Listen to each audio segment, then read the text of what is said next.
দিচ্ছেন। আজকে একটা রেসিপি করে দেখাবো। আজকে করব পটল ভাজা। কীভাবে পটল ভাজা করি দেখতে থাকুন, শুরু থেকে শেষ পর্যন্ত দেখতে থাকুন কীভাবে করছি।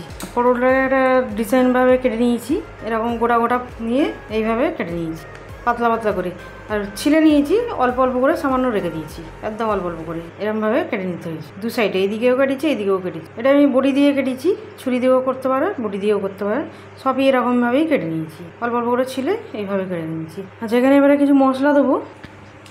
এখানে অল্প করে চিনি নিয়েছি, চিনি দেবো, নুন দিয়ে দেবো পরিমাণ মতো, কিছু মশলা দেবো, হলুদ দেবো হাফ চামচে, লঙ্কা দেবো 1 চামচে।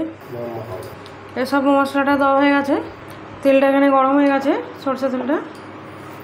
এবার একটা একটা করে নিয়ে দিয়ে দেবো।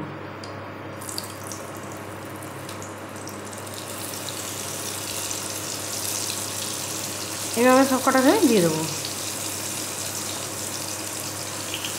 সবটাই হয়ে যাবে, সবটাই দিয়ে দেবো।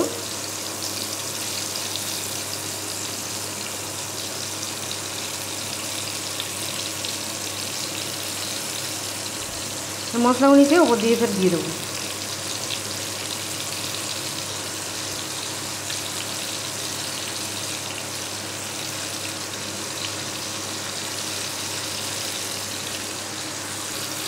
এটা 2 মিনিটের মতো চাপা দিয়ে দেবো। তাহলে দেখে নেবো, চাপা দিয়ে রেখেছিলাম 2 মিনিট, তুলে দেখে নিচ্ছি।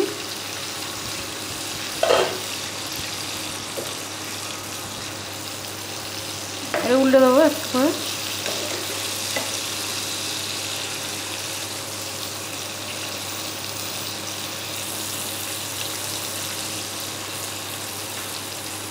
এইভাবে সবগুলিকে উল্টে দিচ্ছি।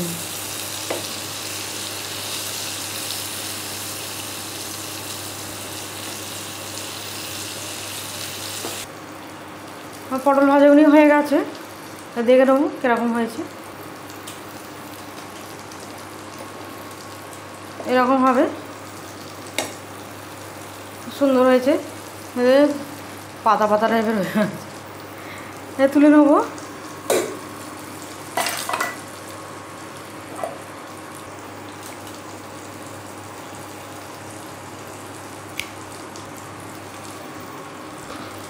এবারে তুলে নেবো।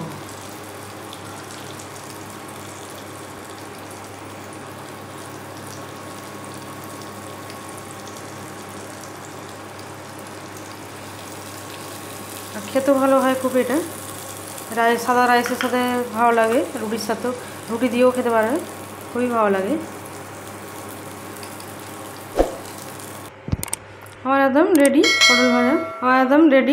পটল ভাজা, আমার রেসিপি যদি ভালো লাগে বন্ধুদের সাথে শেয়ার করবে, লাইক করবে আর সাবস্ক্রাইব করবে।